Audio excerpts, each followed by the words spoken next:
back. We have reached the final press conference, which features coaches from the teams.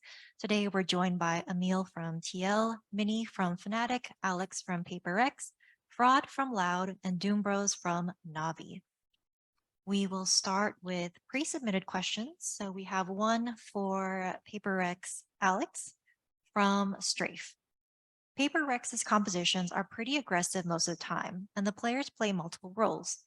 Do you think having a lack of consistency in the roles might hinder the team's performance? I mean, it's never bothered us before, so I don't think so. Hopefully, we just continue what we're doing and it kind of works. All right, thank you. We will now open the floor for remote media questions. If you have a question, please use the Zoom hand raise feature. First question from Elizabeth at The Score Esports. Hi, my question's for Alex. Two-parter, very quick first question. Is something going to be at Masters Tokyo? Is that confirmed or not? Hi, Liz. Right now, I think Riot and all the different government bodies and PaperX, they're doing whatever they can to get him to Masters Tokyo. It's looking quite touch and go. We will not know, even after our first game. I'm going to assume that he won't make it for the first game, but obviously we are hoping that he does. Okay, and then my second question is, Benkai last played with PaperX on April 15th, where he was swapped out mid-series against DRX. On June 4th, a press statement was released announcing Benkai's benching, crediting a need for roster stability. Beyond your consistent wins after that Benkai stopped playing, what did you see as a large enough improvement that led you to benching your in-game leader? It wasn't really about them. Sorry, do I answer? Yeah, what? Okay, it's like I can hear like background noise.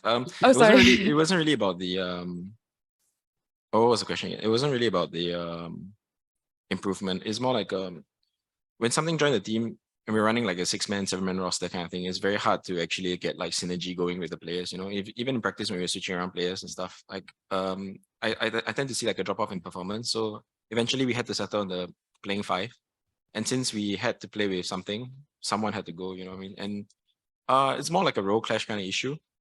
Right now, Ben plays Sentinel roles for us, and in his way is Davai and Forsaken. They've both been playing very, very well. So by that, we couldn't really I mean, it was kind of a no-brainer that we had to like put him in the back seat for a while. If someone else played like a little bit worse, then maybe we could have considered it again. Okay, awesome. Thank you so much and best of luck. Thank you. Thank you. Next question from Bo Rendezvous. Hi, this question is for Alex. After the rough start of the season, there was a lot of criticism for PaperX to reinvent their aggressive and off-meta approach. Instead, the team doubled down on their style with something joining the roster. Was there times where you felt like changing the style of the team, or did you believe in it all the way until it started to prove those critics wrong? To be perfectly honest, I think Champions lock-in and the first 4 weeks of Pacific, we didn't really play very aggressive. I think we're trying our best to actually be a little bit more disciplined, a little bit more careful. After losing to DRX, we thought, okay, look, it's not really working for us. I think we need more time to learn. You know, we have learned a lot along the way, playing like a little bit more careful, single duelist, you know, kind of thing. And we just wanted to go back to like what we know is like comfortable for us. Yeah, that's pretty much what we did. All right, thank you. Thank you. Thank you. Next question from Adli at VLRGG. Hi, this question is for Alex once again. So this is going to be a two-parter. Sure. A lot of questions today for the first. Okay. So Jason mentioned earlier that it's most likely that he will revert back to the duelist role with the absence of something. Does this have been in line with how PRX have been screaming towards the tournament? And the second question is, are you going to be in a more friendlier term with your coaching desk this time around? So the first question is whether Jason is going to do this, right?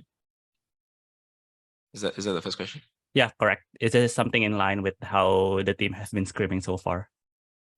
I think it depends. Like what he said, I think it depends map by map. Some maps, yes, he's going to do it. Some maps, we're trying to figure it out. Yeah, some maps.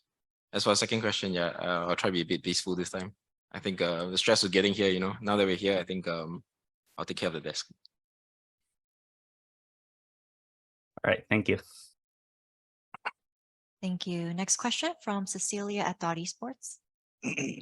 Hello, my question would be for everyone. What are your expectations on your team's performance this master? To win. To win. To play as good as we can. Yeah. Not win. Same for me, play as good as we can. To win. Right, thank you. Thank you. Next question from Ryan at Esports ID. Thank you. For all coaches, do you think this format where you guys advance to the playoffs early on will affect the team? And you guys will face group stage teams where they'll have already played 2 to 3 matches before, while you guys will play your very first match here in Tokyo. How will this affect the prep or mentality to the team? Is that for everyone? I think so. So I think that question gets asked like every time this happens. And I don't think there's a major deal. It just depends on the context of the team at the time. For us personally, we needed the break and we needed to go over some stuff. So for us, I like the fact that we had a break. If we didn't have a break, we would be pretty awful. So it's good. Kind of with Mini here, us that went to the final, you know. It's good to have High a break. But also, I think more in a negative kind of point is they have some more time on the stage. They're more warm. So coming in and playing the first game against a team that's already played on stage sometimes can be a little bit difficult. It's kind of the same thing when you go from like a lower bracket and then you get warmed up to then play the finals. So it's good sometimes to actually play through everything. Doesn't affect me because we're playing in the group stage, unfortunately, but bad. We've been there before, so we're used to it. I don't think we ever skipped the group stage in an event, I'm pretty sure. So just happy to play a lot of matches. That's it. I don't really have an opinion, but it's just nice to start in the playoffs. Yeah, I agree. It's good to start in the playoffs, but for us, the way we view it too is just extra days of practice, extra days to study our opponent. So regardless if it's on stage or practice, it's just some extra time to prepare for our opponent. Thank you. Next question from Brandon Esports GG. Thank you. I'll ask this to the three EMEA coaches. The slot for champions is not guaranteed like it is for the other, leagues. There is a chance that every EMEA team can make it to the playoff bracket. So I'd just like to know your guys' thoughts on that decision and kind of just how you feel about the possibility of maybe placing well in the league, but still not being guaranteed that champion spot, depending on how this tournament plays out. Right, my manager is here, so obviously I can't be too brutal, but what is the logic in we won the event and then 4 teams go and we're not at champions? Like, to me, that doesn't make any sense whatsoever. We came top 2, we won lock-in, we screwed ourselves by winning lock-in. It doesn't really make much sense to me, in my opinion. With that being said, that's Mini outside the server. Mini inside the server is, boys, we got a trophy to win. So doesn't affect us in the game, but outside the game, obviously, logically, my problem-solving brain is like, that doesn't really make much sense. So we're kind of used to it at this point. Like, it's been 3 years. We know that the decisions aren't always done in the way that we want them to be done, but it doesn't make any sense to me. I kind of want to segue on what he said as well. You're coming to this event.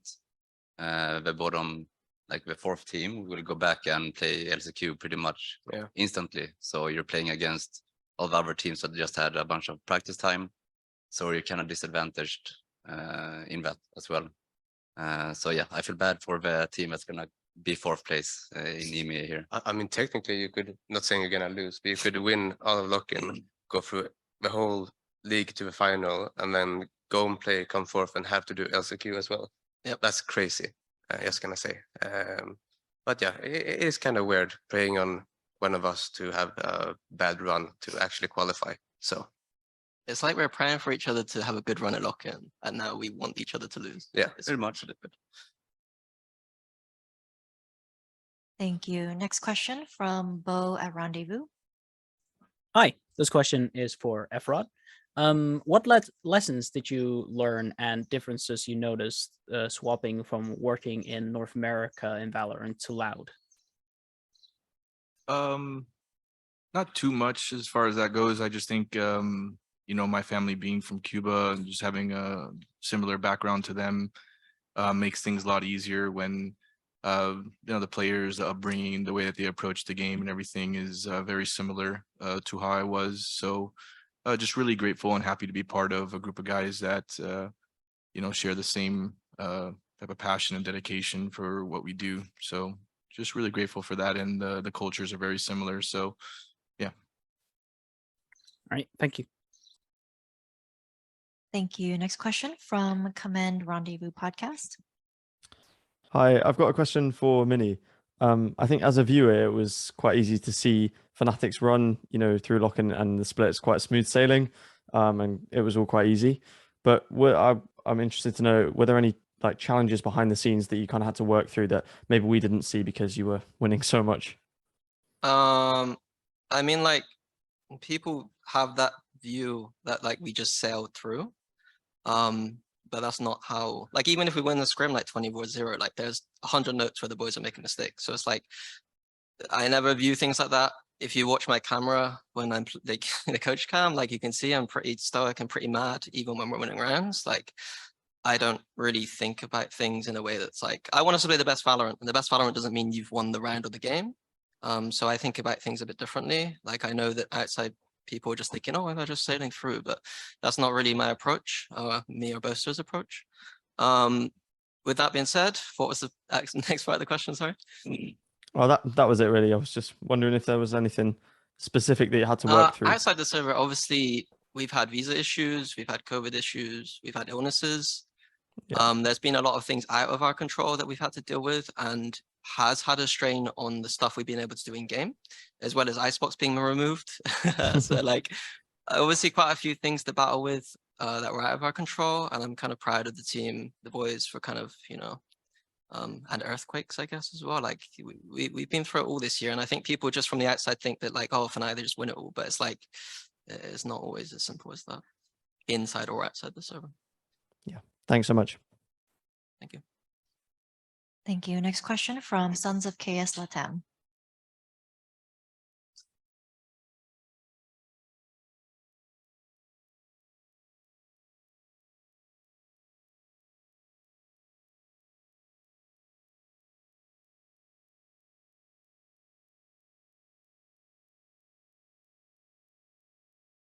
Loved looking.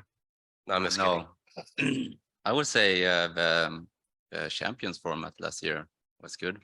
I mean, all masters formats are good if you don't advance to playoffs. Like, you just have proper groups, and I think the regular play. The champs format was good, but I don't know. I don't really care too much. Whatever you hand it to me, we'll make it work. Sure. I think champions format is good. Also, like, it feels like we've had less time between the end of the split and the event this time, which I think is going to show in the way that teams are playing potentially. Like, I think that it would be nice if there was a bit more of a break between, because we'd see teams advance and develop maybe a little bit more. Yeah, because we had 5 days break and we're already here. It's kind of crazy. Yeah, same for us. Yeah. I've been home 2 weeks the whole year, I think so. I mean, for me, I think maybe. Oh, sorry. Maybe we can try a new format, maybe something different, you know. So maybe Swiss or something new. You know, I've all the time, you know, we don't really play. I haven't played a Brazilian team before. I think I'd like to try one, you know. Yeah, I think Swiss would be good as well. But honestly, I do like the format of the league where it's round robin then playoffs. Gives an opportunity for everyone in the tournament to play each other and, you know, kind of have a playoff to figure out who's the best team, and everyone's competed against each other. So anything that has some sort of round robin or group and then playoffs, I think would be optimal. Thank you very much for the answer. Thank you. Nalali Hardware Reviews Latam. Hi, my question is for Frog, and I would like to ask if you could describe in 3 words what we are likely to see from Loud in the competition. What would they be?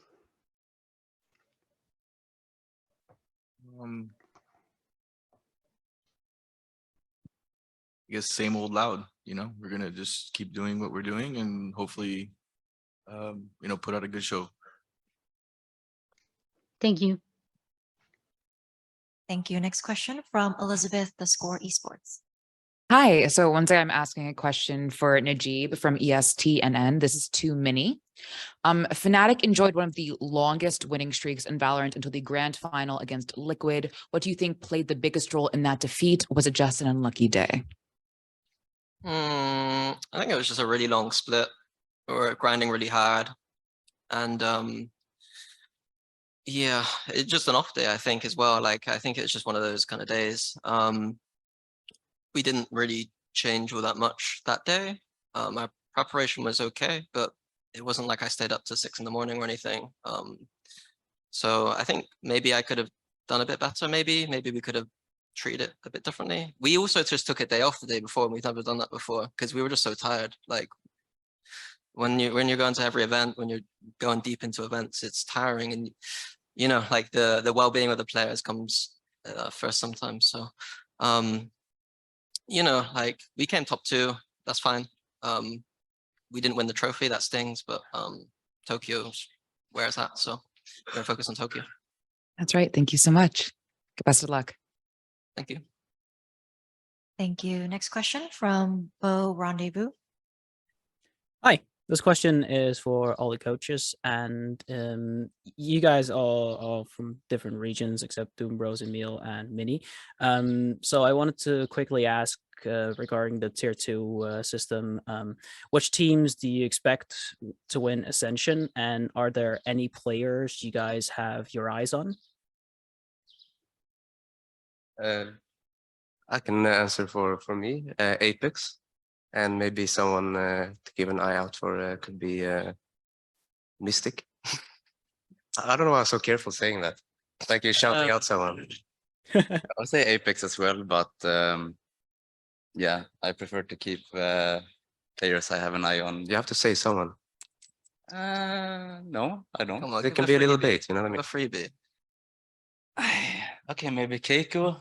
Okay. Let's say Keiko. Yeah, Apex as well, obviously got the 3 Fnatic boys there, so I'm kind of rooting for them. I kind of I think I was a bit I downplayed them a little bit at the start of the season just to make sure that they didn't have too much pressure on them, but they've been playing so sick, so I'm kind of proud of them. As for player, there's so much Turkish talent that it hurts my brain to watch Turkish Valorant right now. Like, I think Woot and Sociable have both been really solid.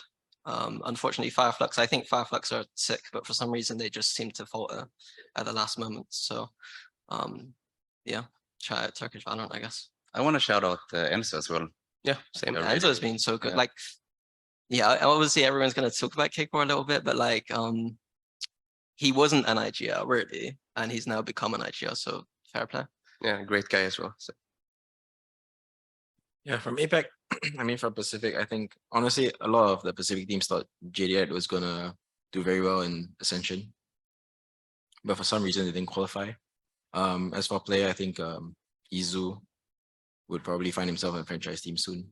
Yeah, as for who's winning Ascension in Pacific, it should be Bleed. I think they're the most prepared. For me, I would say it's kind of tough to choose between M80, Guard, and the Union. I think all 3 of those teams are really strong. And as far as players go, big fan of Nismo since he's touching 30 like I am. So got to give a shout out to all the old school players that are trying to, make it big.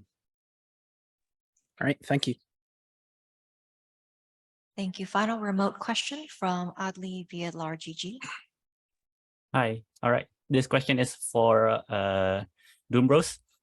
We've seen in the past during the EMEA split that Navi have played with a more interesting compositions. What were your background on the decisions with the compositions, and will we see more, let's say, experimentations, let's say more of a dynamic composition this time around? So I would say with our compositions, it's always kind of push and pull between me and Angel and the rest of the guys. We tried to experiment to find our style and the way we want to play, but our style is switching up from time to time, depending on opponent or what we feel on that day, I would say. And of course, we won't change that. Like we might go to a little bit safer sometimes, we might not. Depends on who we play and how a meta is looking. Was it another part of the question? Nope, I think Or did I that's answer your only it. question? Yeah, that answers my question. Thank you so much. Okay. That was it. Yeah. All right, thank you. Are there any questions from on-site media?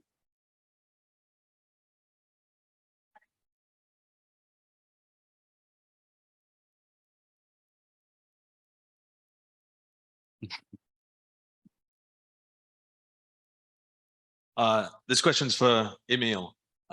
You heard Minnie's response earlier for the biggest reason why he thinks that Fnatic had lost the final, but I wanted to ask you pretty much the same question. What do you think was the biggest reason why Team Liquid was able to win that final compared to the previous bouts that went so clearly the opposite way? Honestly, I think just the energy at stage, like comparing us and them, it was different. Strats, firepower, all of that, it's good. But at the day, we need to perform. You need to come with a certain type of energy, certain type of like willingness to win. And not saying they didn't have it, but we had a lot more energy than them. Doing some barking at them, stuff like this, all of that. I think we came just without expectations, without pressure on us, because they had all the pressure on them, right, to win. And we just had fun. And I think we had more fun than what they had, which ultimately led us to the win, in my opinion. And thank you. Follow questions to Minnie as well, just about your run so far. While you were talking about it not exactly being smooth sailing like it looked from the outside, a lot of what you were doing whilst looking like the best team in the world was playing what other teams might describe as off meta. So while everybody else is trending towards, the double controller Sky and the Neon and Jet and stuff on Lotus, you guys are moving the other way with the Raze Fade. And that applies to actually quite a lot of your map pool too. Is that a conscious thing where you're trying to play differently to other teams, or is that your read on what's best currently, or what was best currently? It's more about our strengths as a team, I think. Like with the players we have, I respect that like they're kind of like almost best in slot at the things they do.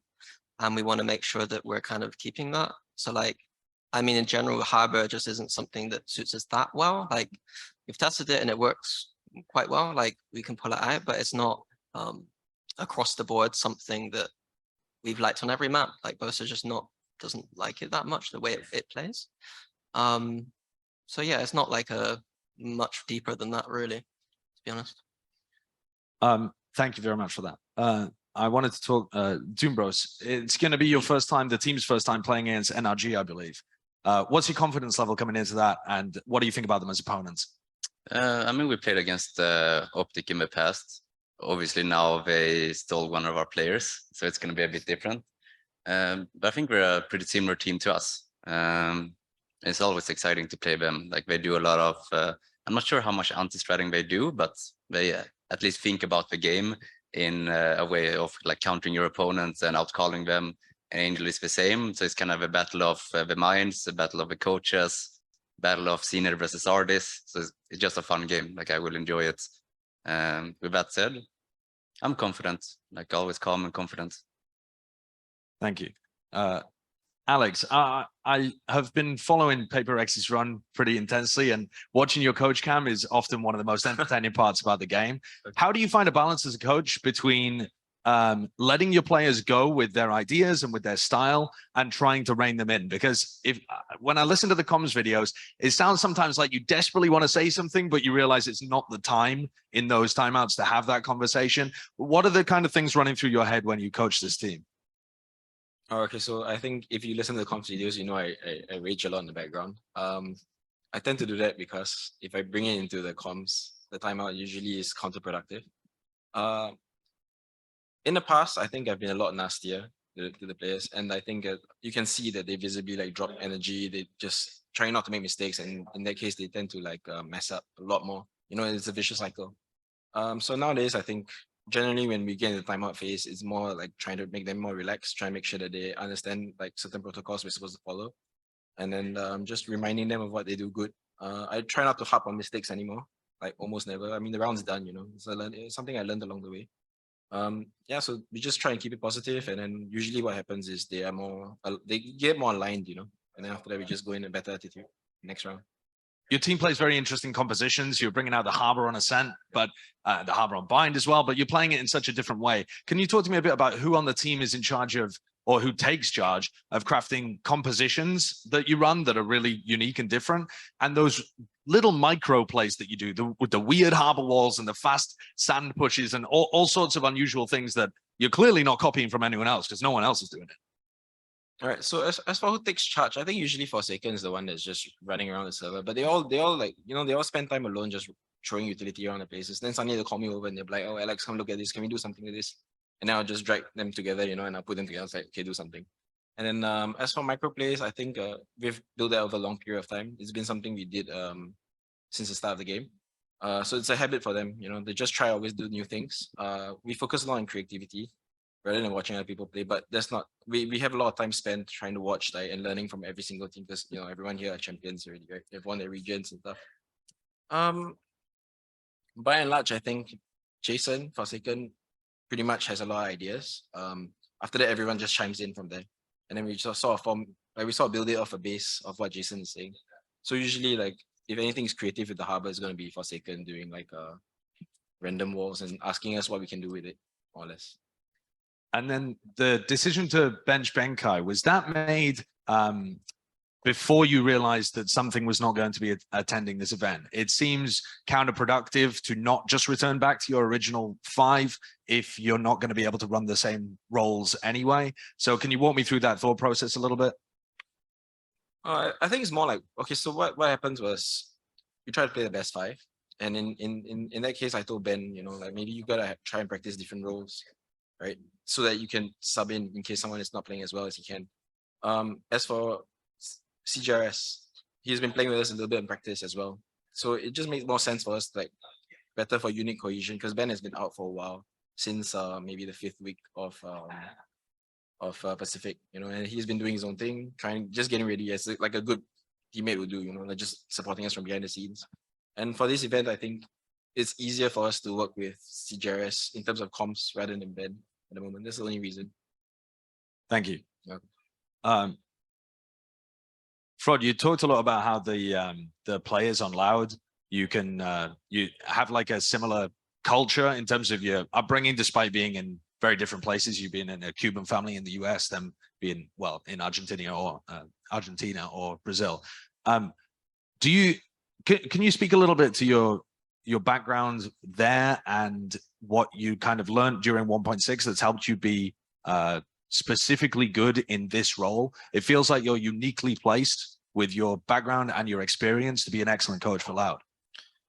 Throughout my career, 1.6, it was always kind of a dream of mine to be part of an international team somehow. So it just never really materialized. I was very loyal with Complexity and the boys that I had there. But I was always tempted, especially with like the MIBR and Kogu teams and stuff like that when we had conversations. And honestly, you know, Spanish and Portuguese is very similar, so it didn't really take too much time to figure out the differences between the two languages. And as far as like the way that we approach the game, the way that we focus on our team chemistry, the vibes, the attitudes that we have, the conversations that we have. Obviously, we're very hard on each other and have great conversations, but we're like a family. So I think that the kind of environment that we have is the closest thing that I've ever had to my Complexity days as a player. Just the way that we treat the game, the way we treat each other. So for me, it just seemed like a perfect fit. Obviously not really knowing too much about every individual. But yeah, I think a lot of that is very similar, especially with just the way that just the outlook that we have on the game and also the kind of respect that we have for each other. Do you see in any of the players on the team, specifically or as a whole, a reflection of yourself growing up, going through the same kind of things? Obviously a very different scene in terms of esports in a different game. But is there anybody where you look at them and you feel like they're going through the same kind of stuff that you did on the come up? A little bit of everyone, especially the rookies who are, putting forth extra effort to be part of a big picture. But when it comes to stuff in the game, I would probably say maybe Aspas, just because we play similar roles, snipers and stuff like that. So for me, I've been able to have a lot of conversations with him just about how to improve his game. And honestly, I would say probably that, just similar, because I had a very aggressive sniping style when I played professionally, and I think that Aspas has developed into one of the best players out there, especially with his aggressive style. So I think just helping him out and empowering him to be the best player he can be is probably the closest similarity. Appreciate it. Thank you. Thank you very much. We will wrap up this press conference with a final question from Anton. Hey, this is a question for Doom Bros and Emil. At a past press conference in Istanbul, you shared that your parents closely follow your games, with some jokes on the part of Doom Bros about who the favorite child was. Right. Have there been any conversations about how an outcome of a potential match could influence that? Anything you'd be willing to share about the current state of the family group chat? And I think my mom has a new favorite child. It kind of hurts my heart a little bit. I won. Yeah. I won. I will see in 2 weeks. Maybe it will change. So far, it's me. Yeah. Thank you, guys. All right. Thank you, everyone. We made it to the end. The event will kick off tomorrow, 12 p.m. JST, with the first match between Foot Esports and Evil Geniuses. Thank you very much for joining us, and see you tomorrow. Thank